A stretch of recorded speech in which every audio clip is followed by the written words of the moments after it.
Welcome to this episode of History Hunters. We are in Truckee, California, a place that we've never been before. It's steeped with history. In fact, we pulled off last night, found out it was a beautiful town.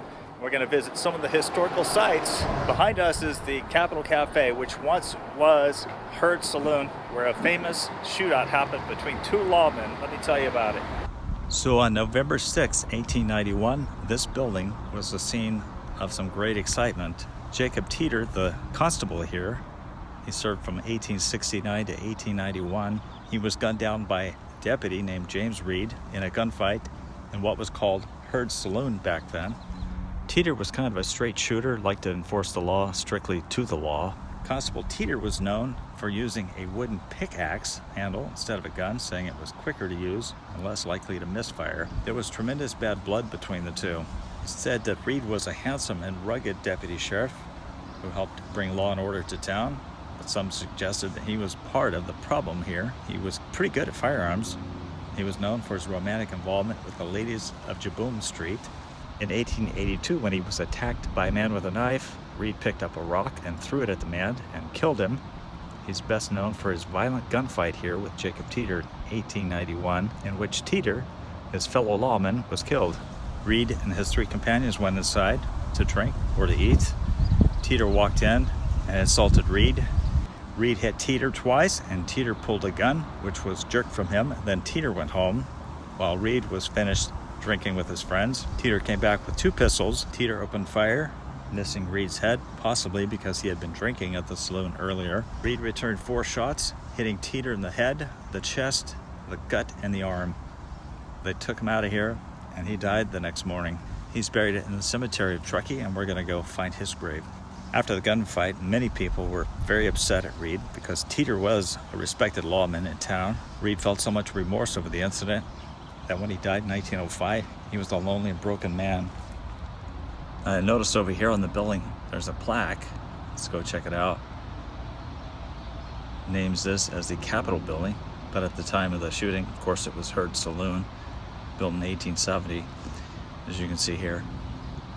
I think this original molding looks really old. It's probably from that period.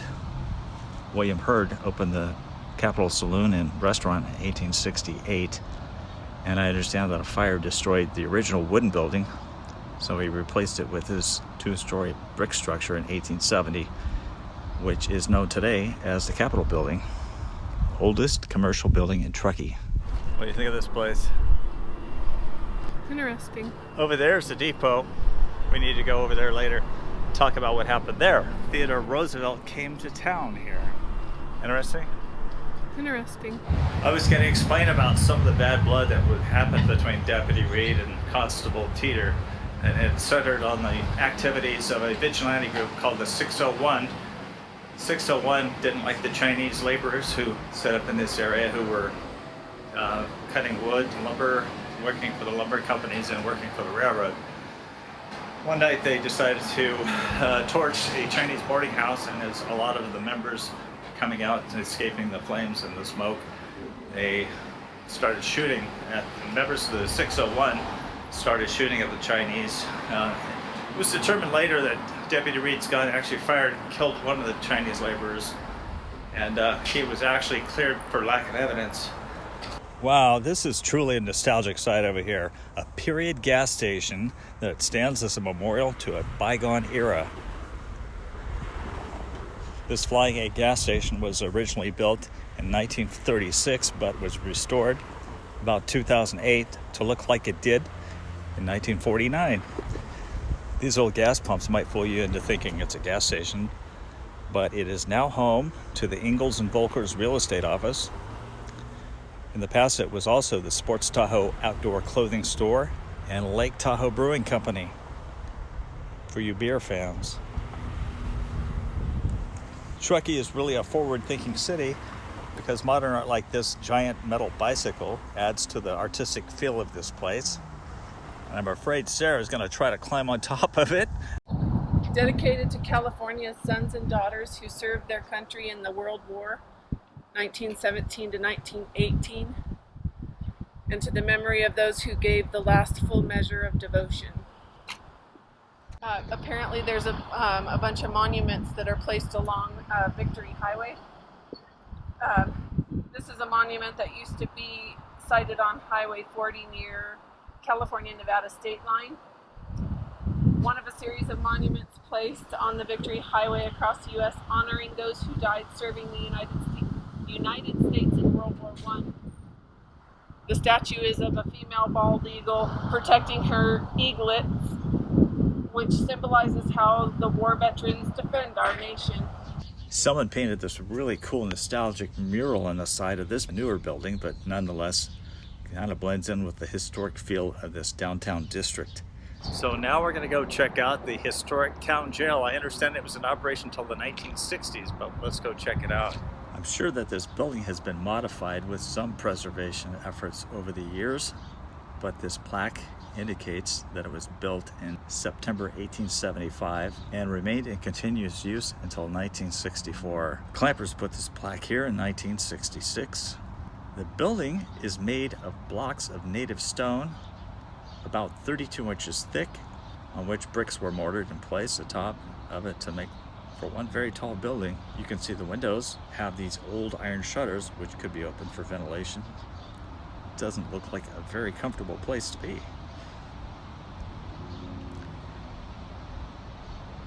And back here there's an added surprise. It's the archway to the old Masonic Lodge, built in 1909. It was a 4-story building that was destroyed by a gas explosion in 1993. I understand that one person was killed and others were trapped, but the town saved these stones that formed the building's archway and reconstructed them right here behind the old jail. That's pretty cool. And it looks like back here is a terrace memorial garden of sorts. One of these plaques here pays tribute to Charles McGlashan, who was the school principal. He was a lawyer, he was a newspaper man, but he was best known for his interviews with survivors of the Donner Party.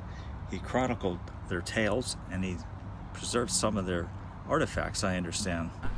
Typically it's a birth and then a death. Do you not see anything wrong with this picture? Yeah, that would be 1917. Oh, it would be 1917. Yeah. It would have to be. Yeah. See, now those first 2 digits are important in the world.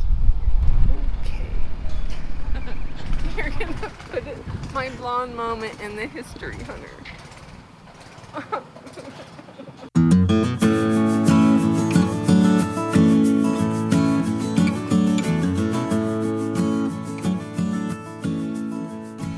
I had to come back here and show you the 3 oldest buildings along the main street. The tall building at left is the Capitol building, which I told you about earlier. The building there in the middle is the 1909 Oddfellows building. And there is the Rex Hotel, built around 1913. During Prohibition, the first floor was a speakeasy that was called the Silver Mirror. We're gonna go check out the old stone garage that dates back to, I believe, 1907, somewhere around there. And it's also the site where they built the first log cabin.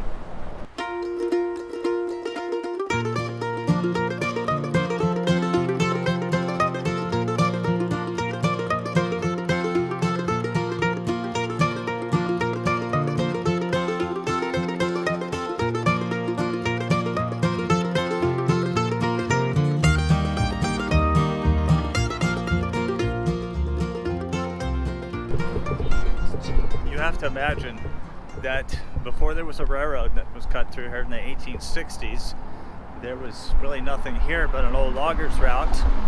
There was a gentleman that built a log cabin, the first building in this town, in 1863.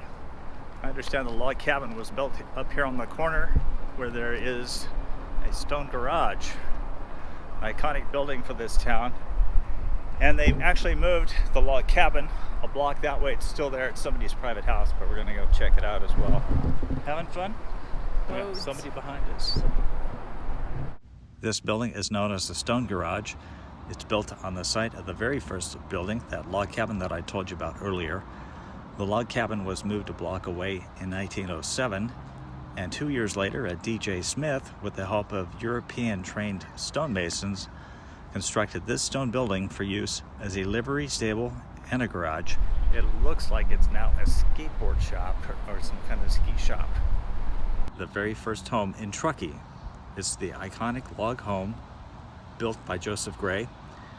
In 1863, Truckee didn't exist. In fact, all that was visible along the banks of the Truckee River were rocks and virgin forest, except for this solitary log home built by pioneer Gray.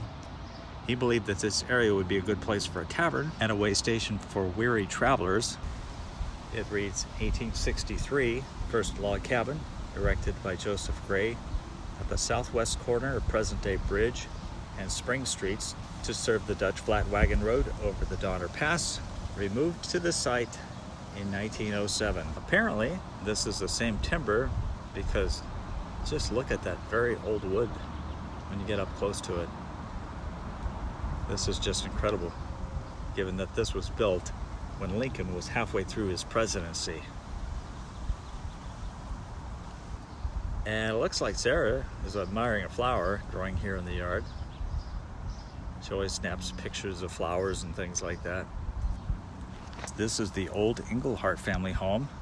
William Englehart was a prominent businessman here, and he owned not only the theater here in town, but the Truckee Soda Works. And I understand he was also a grocery store owner. This is an incredible place.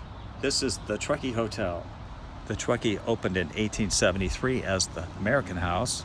This is a picture of the Truckee Hotel. It opened in 1873.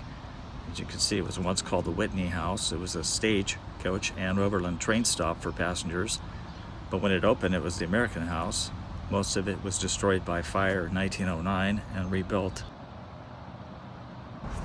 This stack of rocks here reminds me that I need to finish the story about Reed and Teeter relating to the 601 vigilante group. Of course, Teeter was against the group because they had illegally harassed Chinese, and Reed may have been a part of it or had friends in it. But these rocks remind me that there is a place called Hooligan's Rocks where the 601 would take the Chinese out and tar and feather them. They would also bring others out here that they didn't like. They warned them not to come back to town or that they would be killed. Now, this is not Hooligan Rock, but it reminded me of their misdeeds.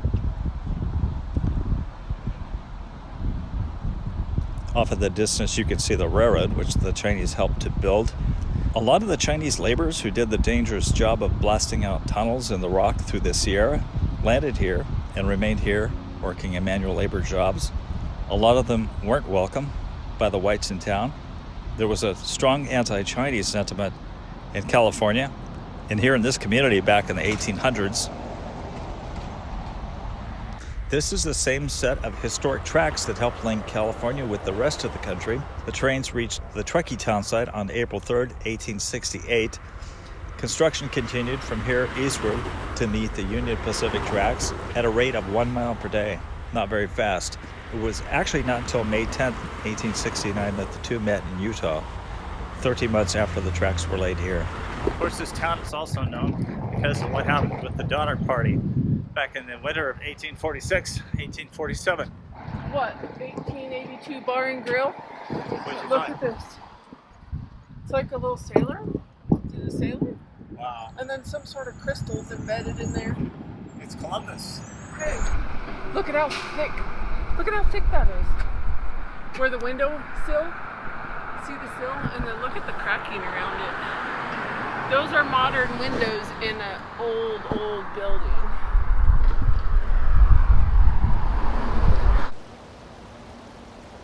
We wanted to take a look at the Truckee River. This river actually flows out of Lake Tahoe to the north and then northeast and eventually drains into Pyramid Lake in the Great Basin near Reno. John Fremont and Kit Carson both ascended up this river on January 16, 1844, and they called it the Salmon Trout River after seeing fish run up the river from Pyramid Lake to spawn. This Chinese herb shop is the last remaining structure of the large Chinese community that was part of Truckee's second Chinatown between 1878 and 1886. During most of the 1870s, Truckee was the scene of racial unrest, and Chinatown was repeatedly burned, and Chinese Americans were driven from their homes. It was constructed almost like a fortress. The walls are made of brick 17 inches thick, and there's fireproof iron doors, which are not uncommon from that era, but they could be slammed shut in case of fire or raid from the vigilantes here in town. We have never stopped in Truckee, but I'm glad that we have on this trip. We always just zip by to go to Reno or Tahoe. Never been to Truckee, but this is a cool place.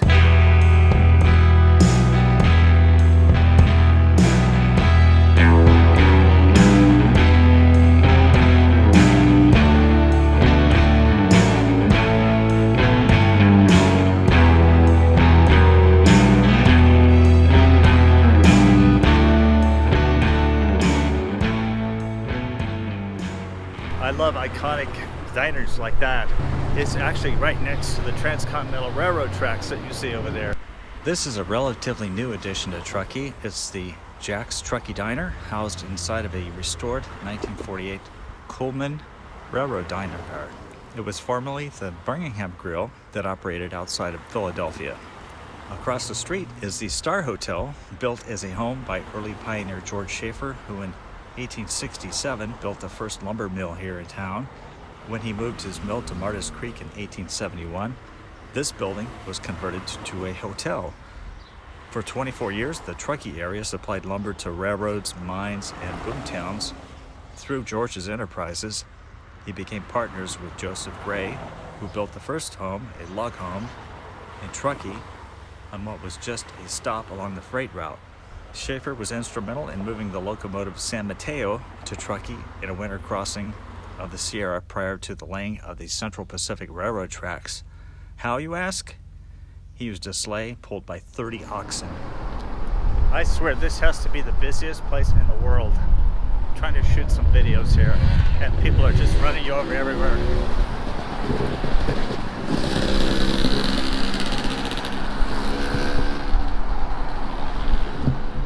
This is the railroad depot here. On this spot, May 19th, 1903, Theodore Roosevelt stopped here on his trip out west. It was actually a couple of days after he visited Yosemite. Took that famous picture of him and John Muir on the ledge, Glacier Point in Yosemite. On the way west from Reno, he stopped here. Truckee at that time was considered a key battleground in the race to win California for the presidency. But Roosevelt stopped here and delivered some remarks and drew a fairly supportive crowd. Those were the days when people were actually civil to the chief executive.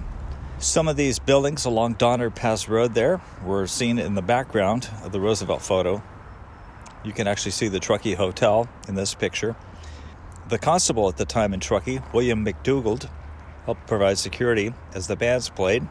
The president spoke for about 23 minutes on such things as good citizenship, and he praised those who defended the country, as well as those who built the railroad he was riding on. In this area, there was also a large roundhouse for the locomotive engines. Like a lot of historical buildings, this fell into disrepair, but the community saw to it that it would be restored. I like to see communities keep their old buildings instead of tear them down. Besides being a bus station and a train station, it also has an arts collection, and the local Chamber of Commerce is also located in here. So this is the last stop on our video. It will be to check out the place where Charles McGlashan lived, which is on a hill where there's an astounding rock formation. McGlashan built his house on High Street that was called the Crystal Palace. It was located right there on the left. After he died, the house burned in 1935, and in its place is this Veterans Hall. So next to it is the Rocking Stone, which is a natural glacier deposit atop a huge boulder, and it used to be so well balanced that it would move at the touch of a finger. In 1895, on this rock, McGlashan built a tower as a tourist attraction where he displayed his butterfly collection and relics from the Donner Party disaster. When they took the Olympic torch through here to nearby Squaw Valley in 1960, the torch actually stopped right here. I read that McGlashan was worried that the boulder might actually roll off its natural pedestal and kill children who like to play around the base of it. I read that they finally cemented it down. A lot of birdie poop. Lots of birdie poop.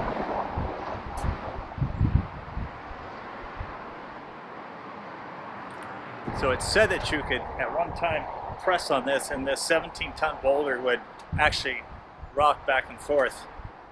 The old story was that the Indians would cure their meat on top of this rock, and because it would move with the breezes of the wind, it would scare the animals off, and they wouldn't mess with what they were curing on top of this rock.